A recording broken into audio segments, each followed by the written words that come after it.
Pemirsa Fajar TV yang dirahmati Allah, kita kembali lagi dalam program Belajar Ngaji.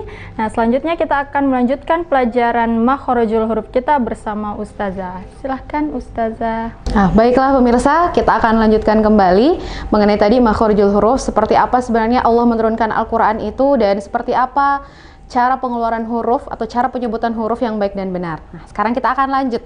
Kita akan lanjut ke yang nomor 2 tadi. Kita sudah jelaskan tadi ya, al-jauz. Sekarang kita ke yang kedua, yakni al-halq atau tenggorokan. Jadi yang kedua, al-halq atau tenggorokan.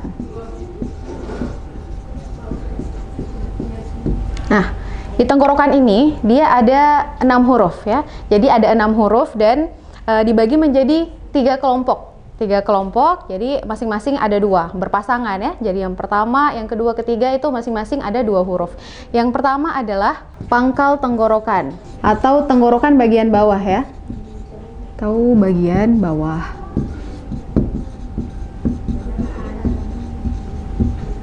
Nah, selanjutnya ada tengah tenggorokan dan ada atas tenggorokan atau tenggorokan bagian atas ya.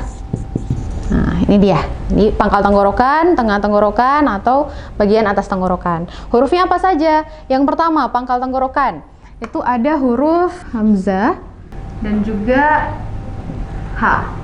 Nah, yang pertama ada huruf hamzah dan juga huruf h. Nah, bagaimana penyebutannya nanti kita akan jelaskan ya.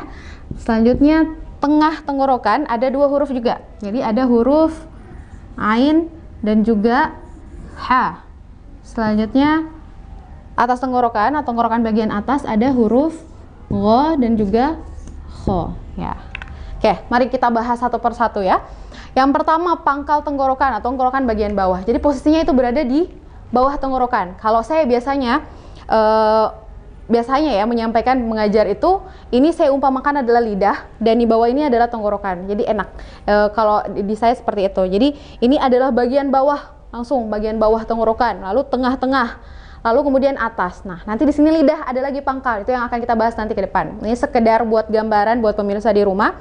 Yang pertama adalah tenggorokan bagian bawah, ada huruf hamzah dan juga huruf h. Jadi huruf hamzah dan juga huruf h. Huruf hamzah yang pertama, huruf hamzah penyebutannya a. Jadi jelas ya, di tenggorokan bagian bawah.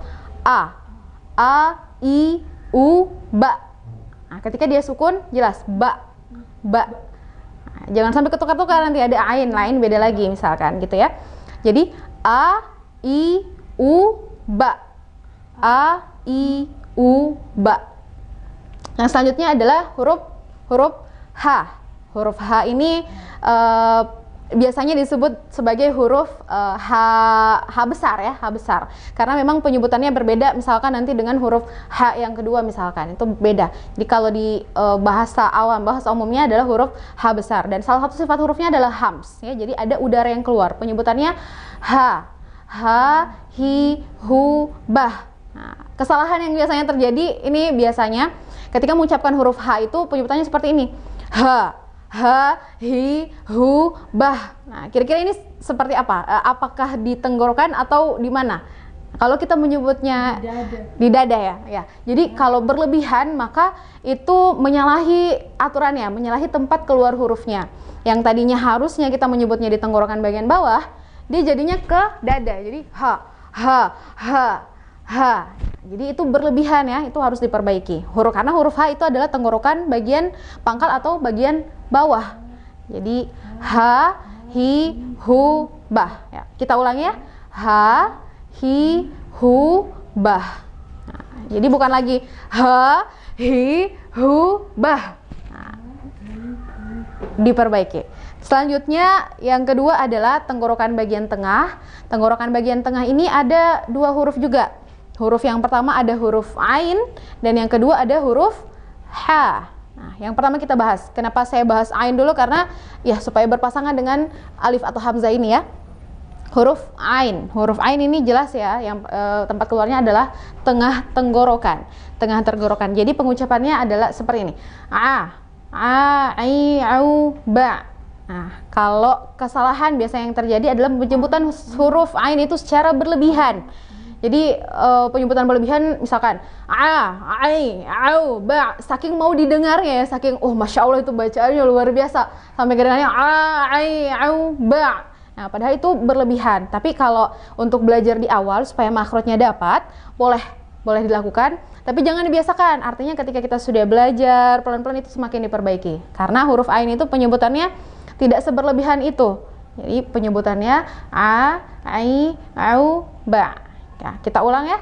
A, ai, au, ba. Oke, gitu. Selanjutnya huruf yang keempat ada huruf ha.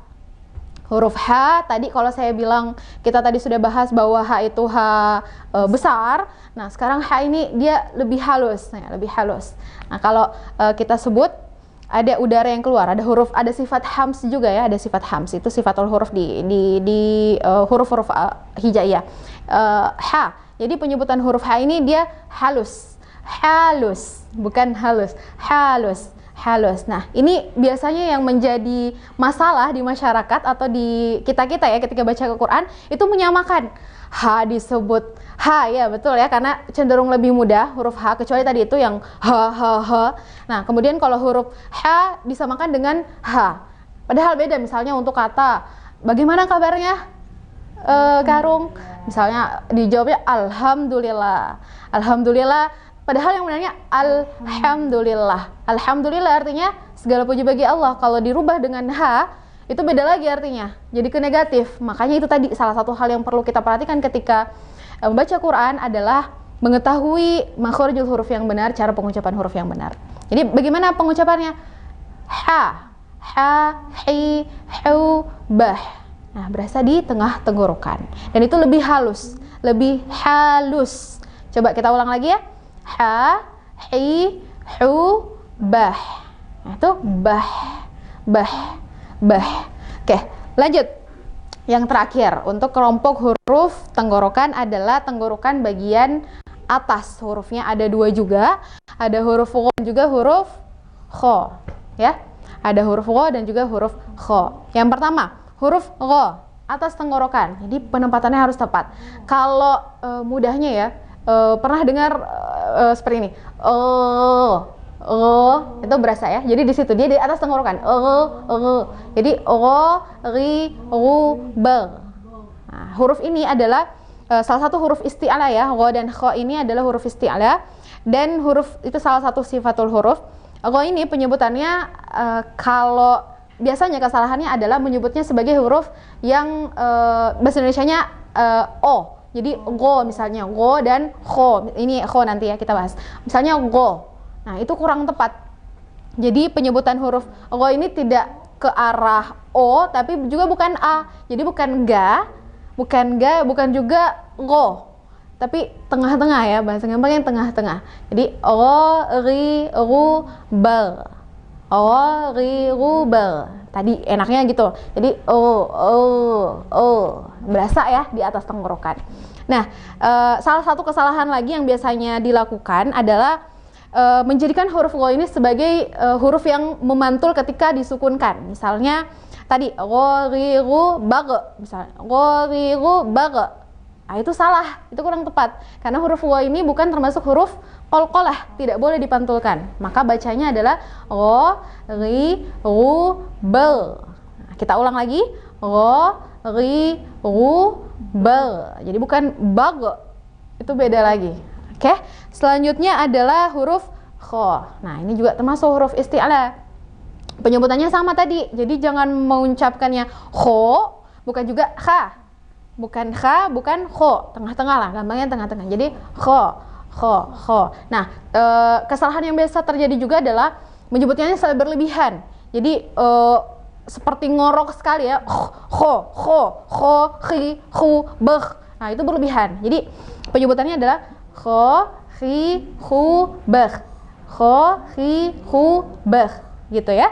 Nah, seperti itu huruf kho. Jadi jangan menyebutnya o, jangan menyebutnya juga a.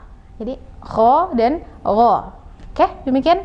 Masya Allah ya, bagus sekali penjelasan dari Ustazah Mawaddah. Nah, untuk sebelum kita melanjutkan ke pelajaran selanjutnya, kita lewatkan dulu yang satu.